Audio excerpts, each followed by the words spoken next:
Hello, I'm Dango Rose. Welcome to the Mountaineer Podcast, where everybody's listening. The Mountaineer brings you the latest news of the Peak to Peak region, in print, online, through our podcast, social media, and special publications. Now, listen in to the latest news of the area with our local journalists.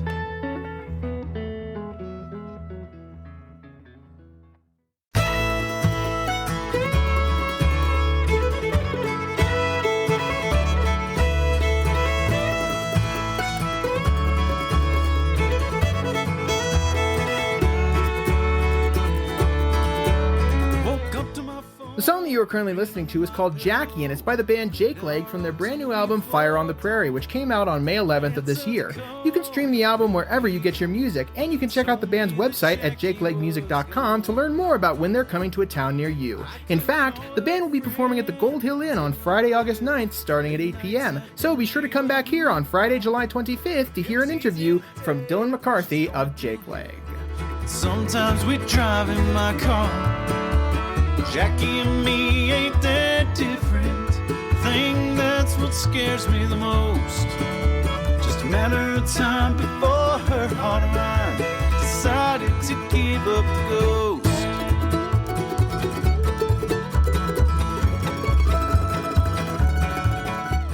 Hello, my name is Jamie Lammers, and welcome to this week's Monday edition of the Mountaineer Podcast, where we cover various topics across the Peak to Peak area.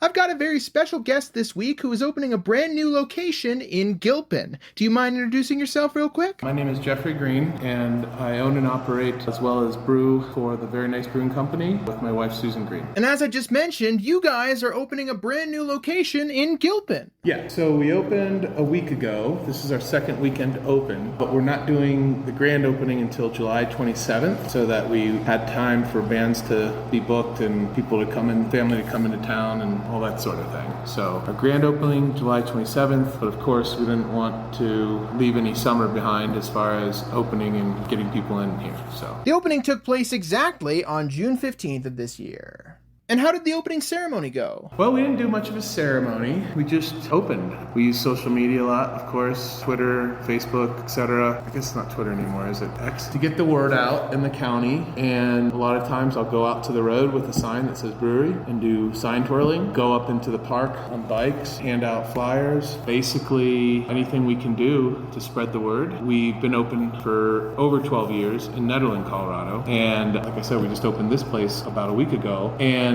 we just feel like we have to do all the same work we did to spread the word there here. So just working hard. I don't know if it's much of a ceremony, but it's just working hard to get the word out that we're open and available for people to come and have a beer and enjoy the tap room and the patio and all that sort of thing. So I assume the opening was basically just inviting people to come in and enjoy the space. Yeah, it's the pub sort of style, the English pub, where we're not open real late. We only have beer as an alcoholic beverage. We have sodas and kombucha and all that sort of thing. But we only have beer as an alcoholic beverage, so no liquor, no wine. Definitely keeps the vibe moderated as opposed to a full-on bar. Nothing wrong with a full-on bar, but we're just that niche in between. And really, the success of craft brewing and craft beers has a lot to do with people coming and wanting that little space between a non-alcoholic establishment and a full-on bar. And so a lot of people feel a little bit more comfortable bringing families and things like that into craft breweries just because of that fact. So for those who don't know, how did you get started in Very Nice in the first place? Sure. Well, the name Very Nice, I worked in a bar through college, and it was called the Junction Bar and Grill in Bowling Green, Ohio, and just really enjoyed the atmosphere there. It could be a party bar at night, but during the day it was really just pub atmosphere. And I really focused on that, and I always wanted, and I decided that I would like to maybe run a bar someday and call it the Very Nice Bar. But as the years went by and I discovered beer, craft beer, I should say, one of my first craft beer loves was the Mountain Sun Pub down on Pearl Street when I came here in 1999, and just fell in love with craft beer. Decided that I would morph the Very Nice Bar into the Very Nice Brewing Company and only do beer, and that's pretty much where it came from. I met my wife in 2010 down in Denver. We both knew that we wanted to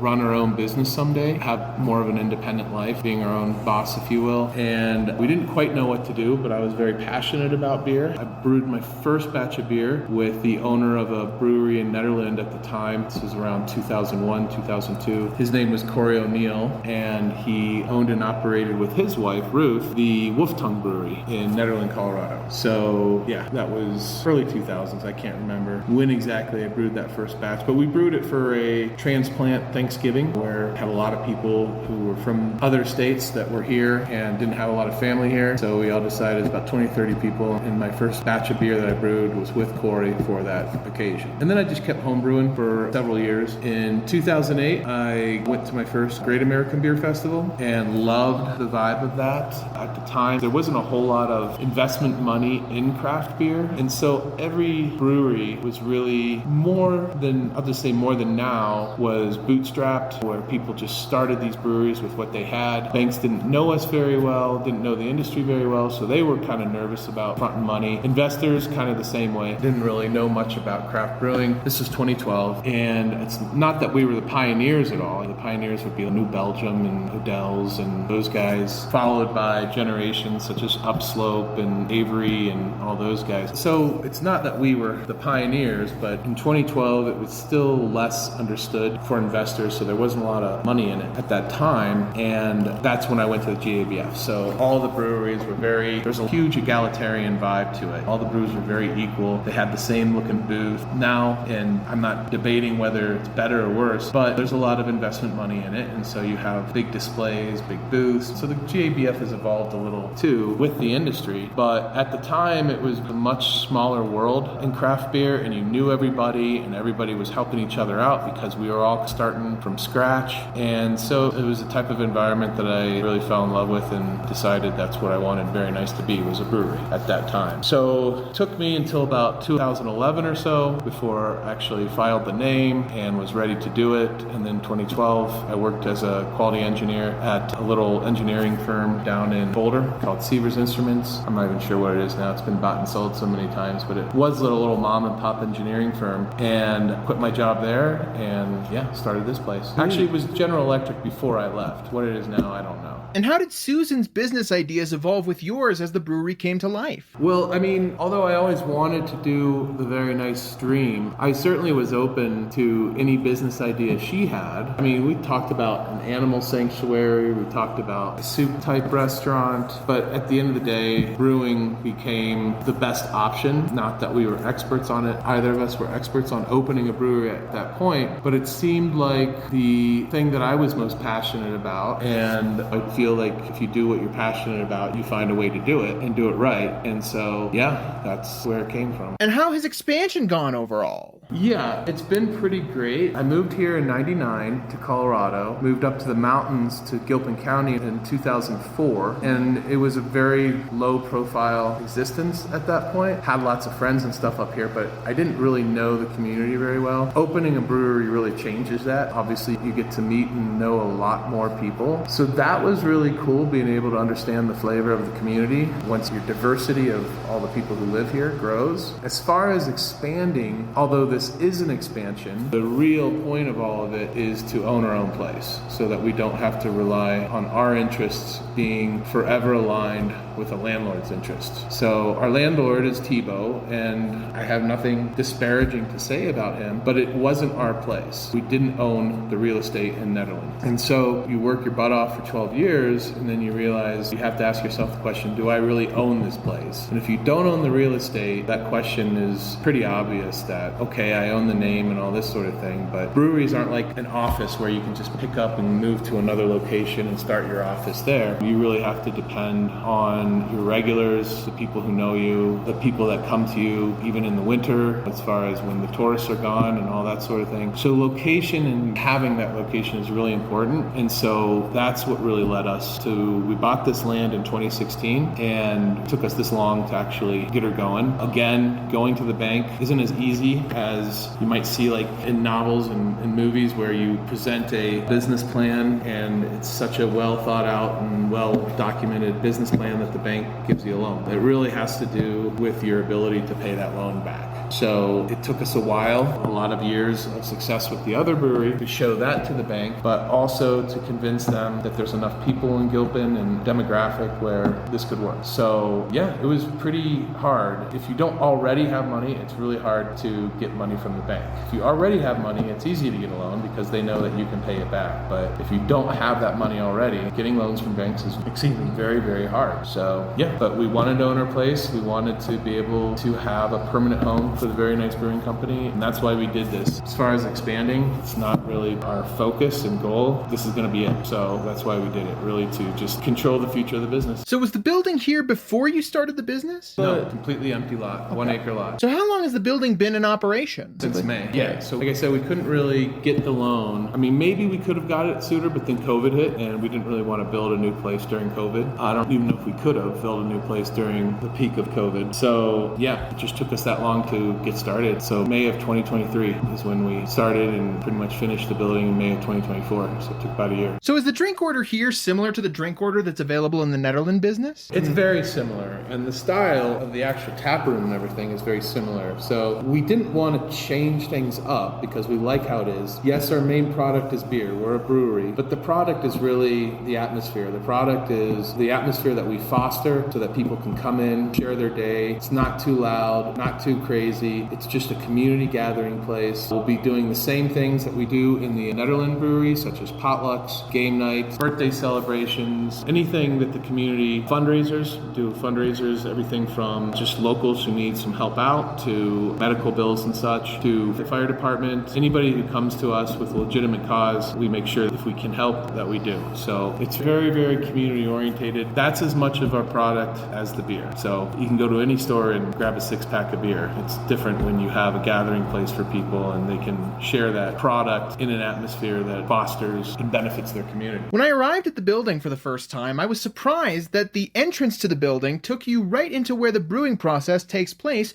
before leading you into the tap room. Was the idea behind that to allow people to see the brewing process as it happened? That was exactly the idea. We want people to feel like they're where the beer is born, that it's not just a simple tap house, that we're creating it here, you're tasting it here. It's unique, and I want people to come by. This is actually my first professional brew system. My other brew system, which we still use to do some pilot brews and things like that, basically new brews that we don't want to risk on the big system quite yet. We're still using that to do those sorts of things, but that's the glorified homebrew system essentially that, yeah, I was able to use for the last 12 years. So it's not to disparage it, but this is our first commercial professional brew system. And yeah, I love people being able to see that, and I'm proud of it, and I love giving tours around it. And yeah, from going from that little itty bitty system to this is a moderate system. It's not huge. It just means a lot to me and my wife. It's like, okay, now we have a real professional brew system, and I want people to see it. So yeah, you walk from the front to the back where the tap room is. The back view is all Golden Gate State Park, so it creates a great view. You don't hear the traffic, and so it just seemed a good layout for the building. So for those who haven't been to the Very Nice in Netherlands before, what can they expect to order at this location? Well, we have all of our flagship beers: Royal Wheat, Pale Ale, Logical Fallacy Stout, Steffi's Heffy, Monk's Funk Belgian Ale. We have all those. Right now we do have a Gilpin beer called Giltuckians Golden Ale. It's fashioned after the American lager, so very easy drinker, very crisp, very refreshing, what you drink after mowing the lawn or something like that. We're also going to have food trucks. We're having our electrician finish up the wiring so that the food trucks can plug in and make it real easy for them. So you have to have a little bit more juice to run those food trucks, so we want to make sure that we have that for them. And so here we can have food trucks. The other place, we have a pizza joint up above us. We have Mexican, Tres Gringos. The pizza joint is Backcountry Pizza.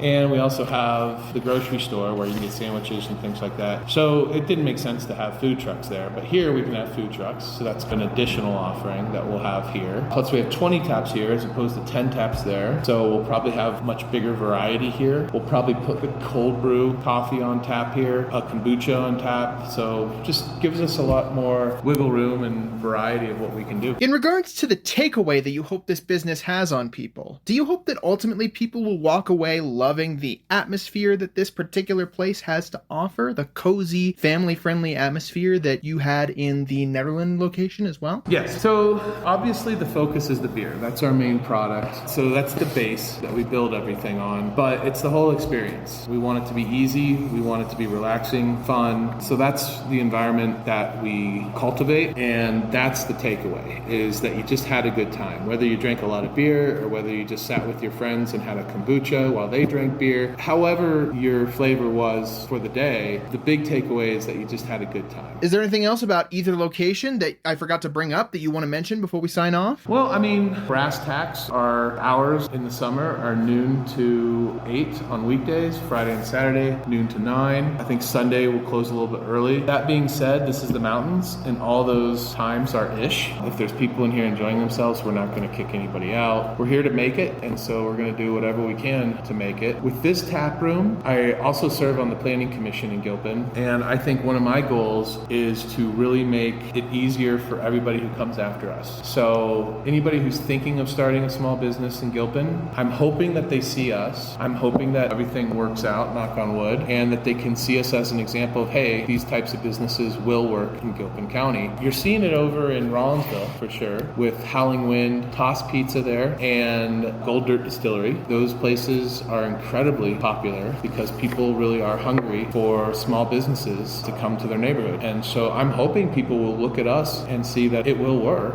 if you put the work in, and maybe we could have a lot of fun things that other neighborhoods down below sort of enjoy, but in a much smaller sort of rural way, if you will. Really, in Gilpin, I think in any community, it's best to focus on small mom and pop owned establishments, restaurants, breweries, coffee shops, what have you. And pie in the sky would love to have a grocery store close. Even though the B&F is a great grocery store to have, it's still 25 minutes away for any of us. So that can be problematic sometimes, especially if you have a young family or something like that. So yeah, I'm hoping that we can serve as a proof of concept for other people in Gilpin who are contemplating opening up their own small business. Thank you so much to Jeffrey for coming on board and joining us for the podcast. Be sure to head to the brand new Very Nice Brewing Company location in Gilpin. Their address is 180 Jankowski Drive in Blackhawk. Their summer hours are Sunday, Wednesday, and Thursday from noon to 8 p.m. and Friday and Saturday from noon to 9 p.m. Be sure to check out the new location in Gilpin for drinks such as the Giltucky Golden Ale, the Blueberry Kush Kvek,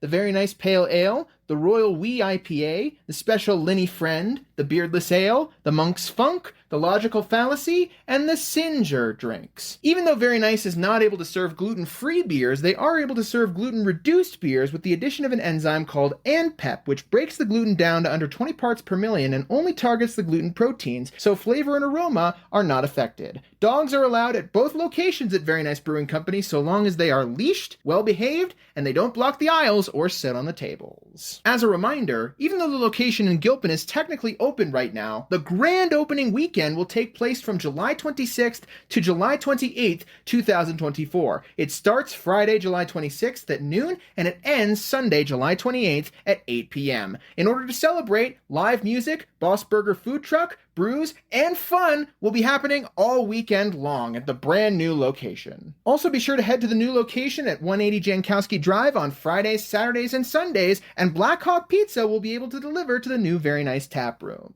You can also check on updates for both of the brewery locations at facebook.com/verynicebeer, at instagram.com/verynicebrewing, at twitter.com/verynicebrewing, and at verynicebrewing.com. Also be sure to remember that Very Nice Brewing Company will still be open in Netherland at 20 East Lakeview Drive, number 112 in the Caribou Village Shopping Center. Hours are the same as the Gilpin location, Sunday, Wednesday, and Thursday from noon to 8 p.m., and Friday and Saturday from noon to 9 p.m. Speaking of the Caribou Village Shopping Center, I completely forgot to mention in the previous episode of the podcast that the Fourth Friday Art Walk is happening once again in Netherland this Friday, June 28th, starting at around 4 p.m. at the Caribou Village Shopping Center at 20 East Lakeview Drive in Netherland. Dine and drink locations include Backcountry Pizza, the Train Cars Coffee, Tres Gringos, Augustina's Winery, Dam Liquor, and the Very Nice Brewing Company. Shop and play locations include the Carousel of Happiness, Brightwood Music, Wild Bear Nature Center, Mountain Man Outdoor Store, Kaleidoscope Fine Arts Gallery, Spinning Silica, The Shop, K. O'Neill Rocky Mountain Stained Glass, and B&F Mountain Market, and services include the Laundry Room, Columbine Family Care, the Mountain Ear, Netherland Chiropractic, LB Witulski CMT, Ina Guseva Acupuncture and Massage, Diane Fleming CMT, Carrie Evans Tame Your Rhino, Juanita McLaughlin Acupuncture,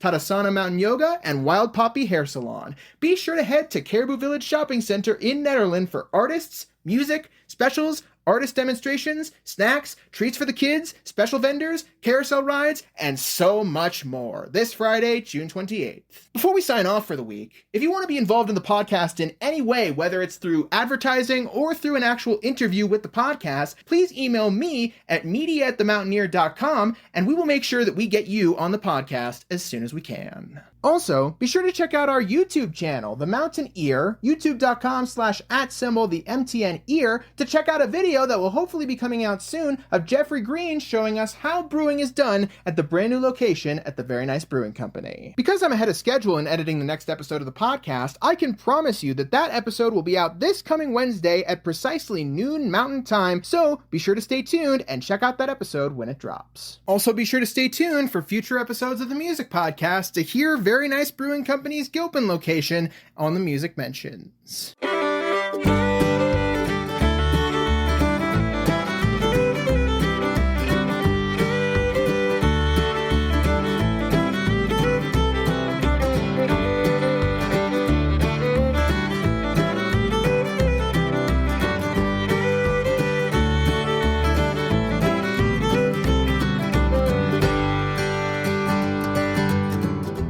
The song that you are currently listening to is called Have Mercy, and it's by the band Jake Leg from their brand new album Fire on the Prairie, which came out on May 11th of this year. You can stream the album wherever you get your music, and be sure to check out their website at jakelegmusic.com to learn more about when they're coming to a town near you. In fact, they'll be performing at the Gold Hill Inn on Friday, August 9th, starting at 8 p.m. So be sure to come back here on Friday, July 25th to hear an exclusive interview from Dylan McCarthy of Jake Leg.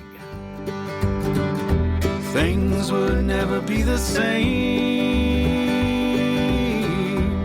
when you saw something in me and you asked me for my name. My heart's a little sore, but that don't bother me no more. Have mercy on me, Annie, while I try to get this right. And that's it for our show. Subscribe online to get more access to more news, weekly updates to our community calendar, and a link to our YouTube channel by visiting themountaineer.com. Be sure to use the coupon code PODCAST when subscribing for a 10% discount, only available to our listeners. If you are in the local peak-to-peak area, be sure to pick up a print edition of The Mountaineer at a local business. I'm Dango Rose. Thank you for listening.